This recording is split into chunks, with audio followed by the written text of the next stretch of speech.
Welcome to today's lesson, and I'm going to take through percentages.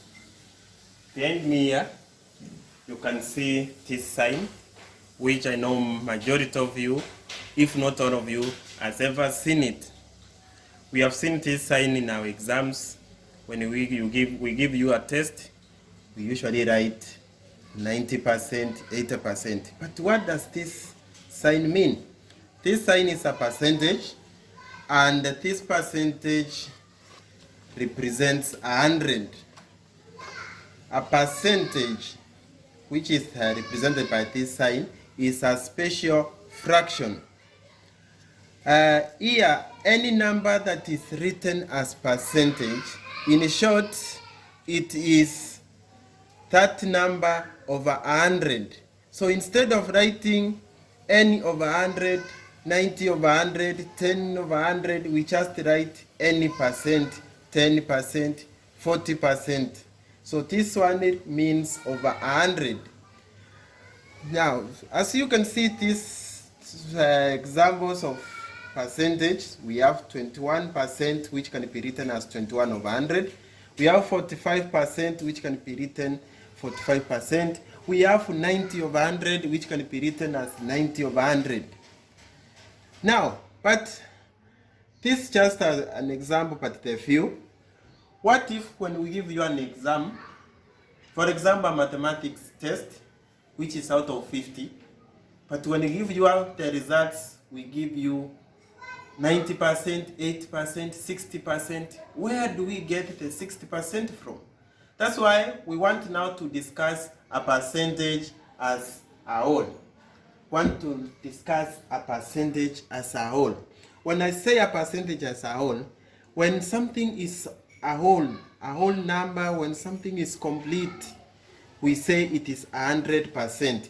For example, my square here, it has a total of 4 squares. 1, 2, 3, 4. So the 4 squares represent 100% in this big square. The 4 squares here represent 100% of the big square. So 4 squares, as I've written here. Suppose I shade one of these squares. Suppose I shade one of these squares. What percentage of the squares will be shaded? Therefore, let us write which fraction is shaded. So if one shaded square out of 4 is written as 1 over 4, then we can come here and calculate using the, you are asking ourselves this question. If 4 squares represent 100%, what will 1 square represent? So 4 is equals to 100%. What about 1? You just write 1 times 100 over 4. When you work it out, you get 25%. We have more examples here.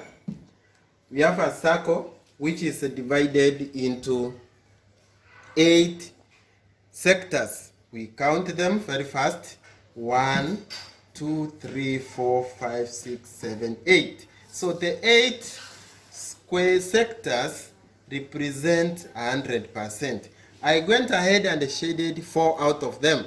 1, 2, 3, 4. So which percentage of these 8 sectors did I shade?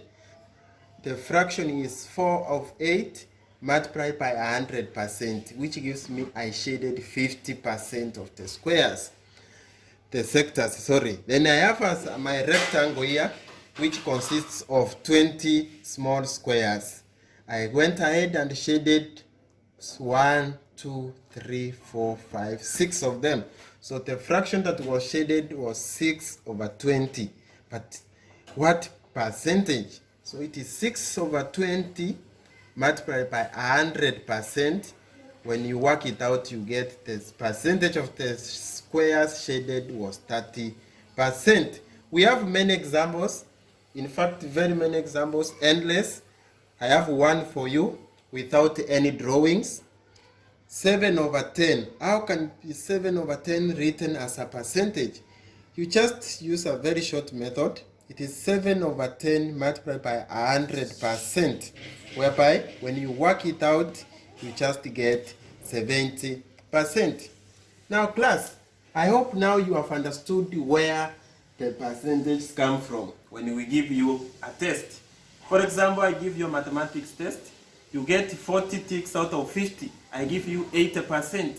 Where do I get 80% from? It is 40 out of the 50 questions that you did multiplied by 100, which gives you 80%. You can try it by your own. You can try it with your sister at home, your brother at home, your guardian and your parent. Now you can use your primary mathematics, class 6, page 84. You do the exercise there that is asking you to convert the fractions into percentages. Stay safe, sanitize, wash your hands regularly and avoid moving around. Thank you and have a blessed day.